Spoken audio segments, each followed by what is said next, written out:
Hello, hello! It's Speak Now 3, Lesson 9, Part B. Lesson 9 is Do You Know? And it talks about asking indirect questions. Well, what are indirect questions? We want to know about a TV in a shop, in a store. Which TVs are on sale? This is a way to ask, but it's more polite to ask, can you tell me what TVs or which TVs are on sale? You see? Or for example, do I need to reconfirm my flight? Can you tell me if I need to reconfirm my flight? Something like this. We use another question before these that is exactly what we want to know. Can you tell me if these vegetables are organic? And pay attention, can you tell me is the question. So the verb, the auxiliary verb or verb to be goes after the subject in this question. Okay? This is it. And we are going to practice in the language booster. Notice the different ways we ask and respond to indirect questions. How we ask, how we respond. Do you know how much the bus is? Oh, it's $2. Can you tell me what bus I need? You need bus number 14. Do you know where I can get a haircut? I'd go to Paul's hair salon. Can you tell me if it's expensive? A haircut is about $20 or so. Do you know if the buses run late? I think they run until 11 p.m. of course. Can you tell me if I can use a credit card? Sorry, I have no idea. These are the ways that we ask and we answer. Look, where I can get a haircut. If we forget the first part of an indirect question, it would be, where can I get a haircut? How much is the bus? What bus do I need? Remember, we need verb do to ask a question with need. Is it expensive? We put the verb before the subject. Do the buses run late? Can I use a credit card? But as the question is indirect, what happens? Let's see. We use this as a question. And then this doesn't have the structure of a question. It has the structure of a normal sentence. Because of this, instead of how much is the bus, the question is here, the auxiliary verb is before the subject, and I say, do you know how much the bus is? It was very hard for me to get used to this structure, so don't pressure yourself too much to start speaking correctly all the time. We can commit mistakes, and by practicing, we are going to get used to that and speak fluently. What do we have to do? Take turns asking and answering questions that start with, do you know? Can you tell me? And please, the idea is not, do you know Japanese? Can you tell me the time? No, the idea is to make a sentence. All right, so you are going to be creating indirect questions. For example, can you tell me if there's a food court near here? Yes, there's one in the basement of Lynn's department store. You see, Can you tell me how much is a computer? Can you tell me how much is a cinema ticket?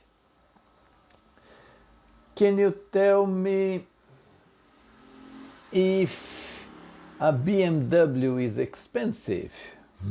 A BMW. Right, this is what we have to do. And the other one is going to try to answer if possible. Look at the pronunciation exercise. The pronunciation is about intonation. Intonation when requesting information. We are asking questions here. They are indirect questions. Let's see the intonation of them. They rise.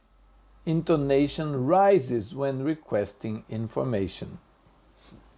Do you remember when we were 8 years old, 8 to 10 years old, and we were reading like, do you know how much the bus is? Because we noticed only in the end of the question that it was a question. And then we would ask that way. It doesn't sound natural, right?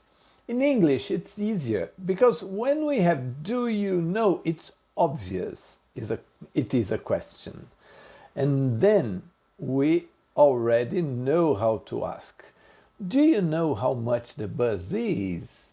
There is a rise, but it isn't like a 10-year-old boy reading the sentence. Let's listen and pay attention to that. Page 23. Pronunciation. A. Listen and practice. Notice how intonation rises when requesting information. 1. Do you know how much the bus is? 2. Can you tell me if the buses run late? Right? Why don't you practice repeating once or twice each sentence? You can go back and listen again. It's very good for our practice. But then, take turns asking and answering the questions in the Language Booster section. Right? Let's see. Do you know how much the bus is? Do you know what bus I need? Do you know where I can get a haircut? Can you tell me if it's expensive? Can you tell me if the buses run late? Can you tell me if I can use a credit card? Right? And then you have the answer. But the idea is for us to work with a new partner in the live lesson, and this is what we are going to do. Okay. Let's see they speak with confidence. We can see a city, a town here, right? Houses with gardens, and it doesn't look like a commercial area. It looks like a residential area. What do you want to know about your neighborhood or city? Imagine that you have just moved to another place. Let's complete these questions. Do you know? Can you tell me? Do you know? Can you tell me? Do you know if the train station is far from here? Can you tell me where the nearest butcher's is? Do you know if the buses run late? Can you tell me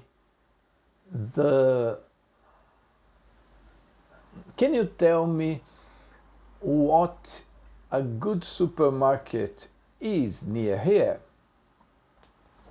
And after that, what are we going to do? Walk around the class and ask each of your questions to 2 different people. Take notes on the answers. Well, the idea of these obviously is in a classroom with other students. If it's a private lesson, we are going to work ourselves. We are going to ask and answer these questions.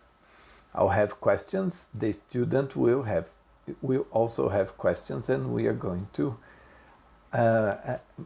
answer the questionnaire here.